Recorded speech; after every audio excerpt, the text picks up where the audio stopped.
Era meter el dedo en el enchufe, ¿no? Nosotros somos muy aficionados a meter el dedo en el...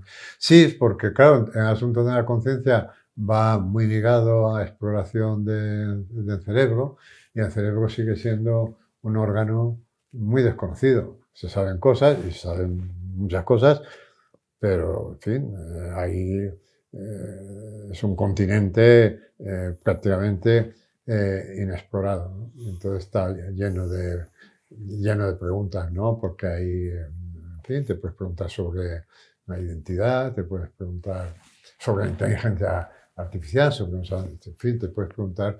Es un asunto que sin querer, porque nosotros cuando empezamos este proyecto hace ya casi 5 años, lo proyectamos como una trilogía en la que se cerraría hablando sobre la conciencia, pero no podíamos imaginar que fuera un tema que de repente se ha puesto, en fin, está tan candente y ahora casi diría que en la ciencia de moda es la neurociencia, ¿no? El cerebro se conoce cada vez mejor y se avanza muy deprisa en lo que es el órgano. Y aquí hay que decir que todo empezó con Cajal, conviene recordarlo. Cajal es el Newton de la neurociencia, por tanto es el santo patrón de todo lo que ha venido después y todo está en deuda con su obra, ¿no? Entonces, desde Cajal en adelante, Cajal descubre la naturaleza del sistema nervioso y la neurona, la célula, y eso es el comienzo de todo. A partir de Cajal empezamos a conocer cada vez mejor los diferentes órganos del cerebro, las diferentes áreas del cerebro, cada vez mejor. Se va cartografiando, vamos a decirlo así, el cerebro, se van conociendo las estructuras, se van conociendo las conexiones, se va conociendo la bioquímica del cerebro, los neurotransmisores, cada vez se sabe más, ¿no? Entonces, en ese sentido, eh, se ha avanzado muchísimo y cada vez se avanza más. Otra cosa diferente es la experiencia subjetiva que tiene uno, que digamos que ese es un mundo que no pertenece a la neurociencia directamente, o por lo menos no a la neurobiología, quizás sería mejor decir, que no pertenece a la neurobiología. Sabemos que hay relaciones, que hay relaciones entre los fenómenos de la neurobiología y las experiencias o vivencias que tienen las personas, ¿no? Pero o sea, que está muy relacionado, lo sabemos, y sabemos que centros intervienen cuando experimentamos alguna vivencia, pero no sabemos cómo esa actividad neuronal produce lo que tú vives como experiencia, ¿no? ¿Y en qué consiste esa experiencia? Esa es la parte difícil del problema. Lo que nosotros percibimos no es la realidad, es una representación de la realidad. Y eso es muy inquietante, ¿no? Lo que pasa es que es una representación de la realidad que nos sirve para no tropezarnos con las puertas, ¿no? Quiero decir, para salir adelante.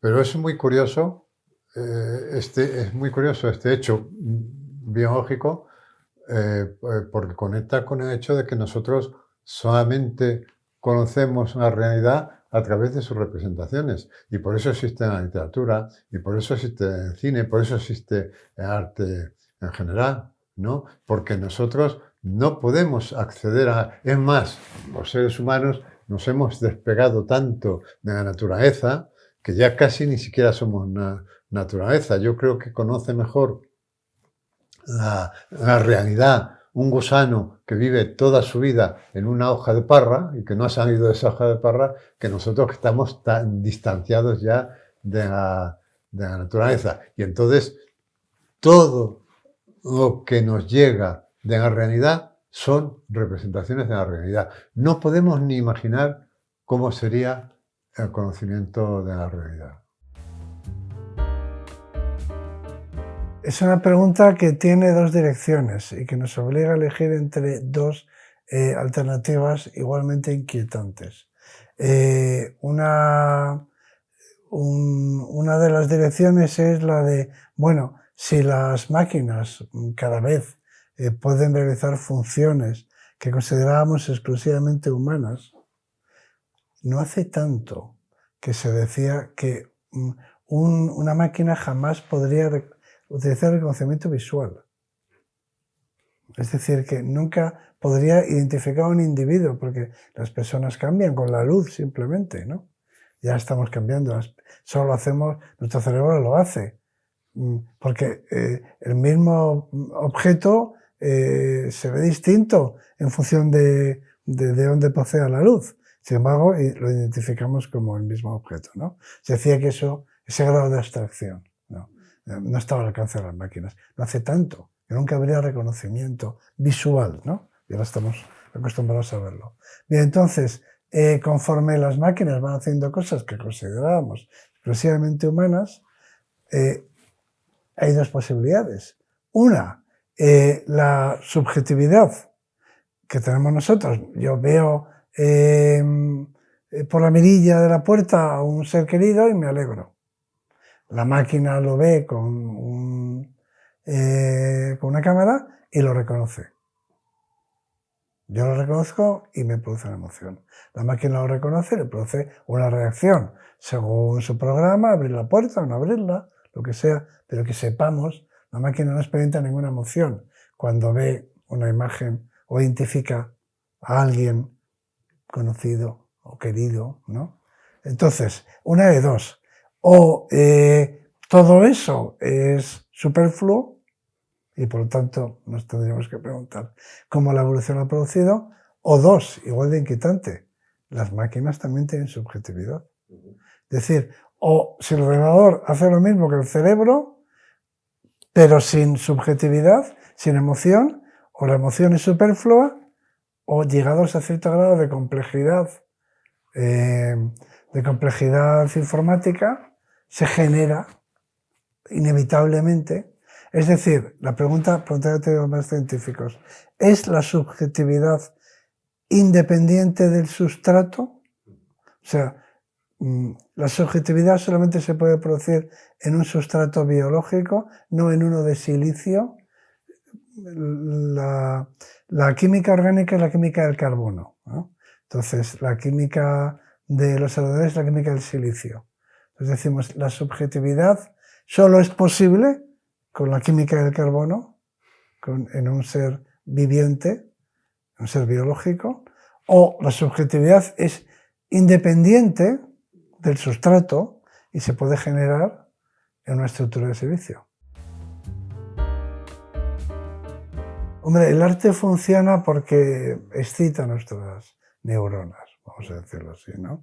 El arte hace que se estimula nuestros sentidos, se dice, pero los sentidos no tienen emociones, ¿no? A veces se dice, esto excita los sentidos. Bueno, estamos diciendo que excita la corteza cerebral a la que llega la información a través de los sentidos. Los sentidos nos excitan, ¿no? Entonces, el arte, por alguna razón, excita nuestra corteza cerebral. Entonces, todavía no sabemos muy bien por qué, porque todavía no sabemos muy bien lo que es el arte. A mí me decía este verano Miquel Barceló que si él supiera lo que es el arte, no haría arte. Hace arte porque no sabe lo que es, ¿no? Entonces, no sé si lo podremos codificar.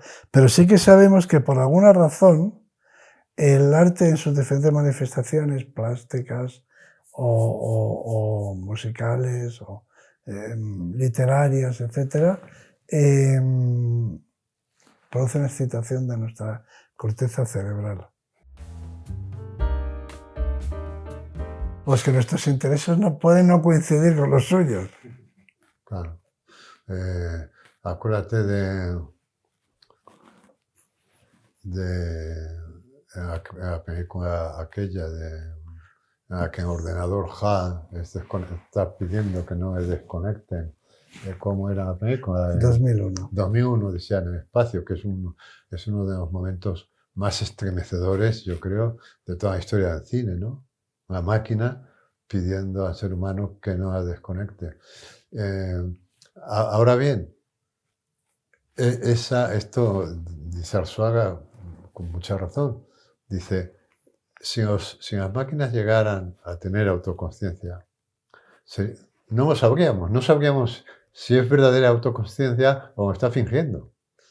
Claro, desde esa perspectiva, podrías preguntarte, ¿el ordenador HAL estaba sufriendo o estaba fingiendo el sufrimiento de los seres humanos? ¿No? No podemos saberlo.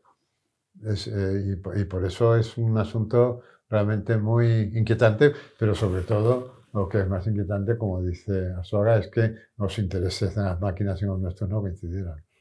Y entonces ahí se iniciaría, en fin, una guerra que posiblemente ganaran a las máquinas, ¿no? Todo. Yo creo, sí, todo. 100%. Yo creo que uno de los hilos conductores más interesantes del libro es cómo se relacionan durante 5 años dos seres humanos que proceden de territorios muy distintos, que tienen caracteres muy diferentes, en algunos casos también intereses diferentes. Y para mí, ese aspecto que es muy novelesco, pero que es real, porque no está contado, lo que se cuenta ahí es lo que ha pasado. Sí. Si yo fuera lector de ese libro, si yo no hubiera escrito fuera lector, creo que quizá lo que más me interesaría es la trama que habla de la relación entre esos dos individuos. Pero fíjate, es curioso, a la gente le cuesta entenderlo, claro, porque se supone que todo se ficciona, ¿no? Pero mucha gente me dice, bueno, pero en realidad, ¿cómo os lleváis? Dijo, pues lo que sale en el libro. Pero la gente no se lo cree, ¿no? Dice, no, pero sí, pero bueno, pero en realidad, ¿cómo os lleváis? Digo, pues es que está en el libro. A la gente le cuesta trabajo creer que en el libro pongamos... claro, porque todo el mundo se inventa. Es muy difícil ficcionar una relación como la que está en ese libro. Sí, seguramente. Muy difícil ficcionar. Bueno, habríamos sido más genios todavía, ¿no? Sí. Eso sí habría sido genial. Que no respondieran los personajes. Ha sido más fácil porque se describe la realidad. A lo mejor no habríamos sido capaces de inventarla, quieres decir, ¿no? No, lo que relación. quiero decir es que ese tipo de relación es muy difícil de ficcionar. Por eso. O sea, sería inverosímil. Si no fuera verdad, sería inverosímil, ¿no? Y no, es verdad. Y ya te digo, para mí es el hilo conductor principal en torno al cual se van trazando tramas secundarias, que son los temas que tratamos, de la ciencia. Bueno, a mí me ha ayudado a entender a un personaje como Arzuaga, que es un personaje, en fin, muy complejo y lleno, por otra parte, de sabidurías a las que yo me he podido acercar gracias a él. Y yo suelo decir que yo he cambiado, en esta relación me ha hecho cambiar en muchos sentidos, intelectualmente, ¿no? Pero así, si tuviera que señalar uno muy importante, es que yo soy más biologicista de lo que era cuando conocí a Arzuaga, ¿no? Era más animista cuando lo conocí y ahora, en fin, digamos que yo creo que gracias a esta relación y gracias a estos libros he alcanzado un equilibrio entre el biologicismo y el psicologicismo, ¿no? Pues es que consiste en el trabajo del científico, el del filósofo, consiste en hacerse preguntas y bueno, entonces eso es lo que hacemos todo el tiempo, hacernos preguntas. Hay gente que nos hace preguntas también en el mundo científico, gente muy práctica, se hacen una pregunta, pero tampoco descubren nada, porque hay que apartarse del camino habitual, normal, para, bueno, pues te puedes caer por un precipicio, claro. Si te sales del camino, pero también puedes descubrir algo que no conocías, ¿no? Entonces es esa búsqueda que consiste en hacerse preguntas lo que a nosotros, lo que tenemos en común, lo que nos gusta, lo que nos entretiene, eso mismo, ¿no? Entonces, pero en cuanto a la relación, también he contado alguna vez que una persona, una mujer, se me acercó en una conferencia y me dijo que había leído los 2 primeros libros y que el primer libro le parecía el enamoramiento, el noviazgo, el segundo le parecía el matrimonio, con sus pros y sus contras, claro, Y tenía mucha curiosidad por saber cómo era el tercero. Y ahora nos falta la distancia, a mí me falta la distancia para poder contestar esa pregunta. Pero estoy de acuerdo, el primero es el enamoramiento y el segundo es el matrimonio en nuestra relación, ¿no? O sea, el elemento de sorpresa, el noviazgo tiene mucho de sorpresa, de descubrimiento del otro. En la segunda parte, digamos, hay menos sorpresa, de lo conocer mejor y eso ya es una cuestión de relación, más que otra cosa. Y el tercero, dentro de unos meses, podré contestar a la pregunta, o a lo mejor viene, esta señora es psiquiatra, viene esta señora y me dice, bueno, espero que sí, que lo haga, y pues el tercero yo lo describiría como, no el divorcio, yo no diría que es el divorcio, la separación sí. Amistosa. La separación sí, porque no podemos ir juntos, o sea, es que sí, porque no vamos a los mismos sitios, que no, es eso, es como si tienes una relación con una persona y dices, bueno, ha sido maravilloso, no podemos convivir, porque tú quieres, no sé, tú eres oceanógrafa y quieres ir por los mares y yo estudio pintura barroca, o sea, es que nuestros mundos se separan, ¿no? Hemos coincidido un tiempo, pero es que nuestras vidas son tan diferentes, ¿no? Yo describiría algo así, ¿no? Nuestras vidas se han cruzado durante un tiempo, pero es que son muy diferentes nuestras trayectorias vitales y nuestras vidas. Es muy difícil y nos ha costado mucho mantener esa relación, porque son caminos muy separados. Entonces, es el momento en el que la oceanógrafa y el experto en Caravaggio dicen, bueno, pues es que yo me tengo que ir a Nápoles y yo me tengo que ir al Pacífico. Pues mira, yo recomendaría algo que tiene relación con esto y porque además he reído este verano y es como si nos hubieran ido de nuevo porque he descubierto cosas que no había, que en la primera lectura no había visto.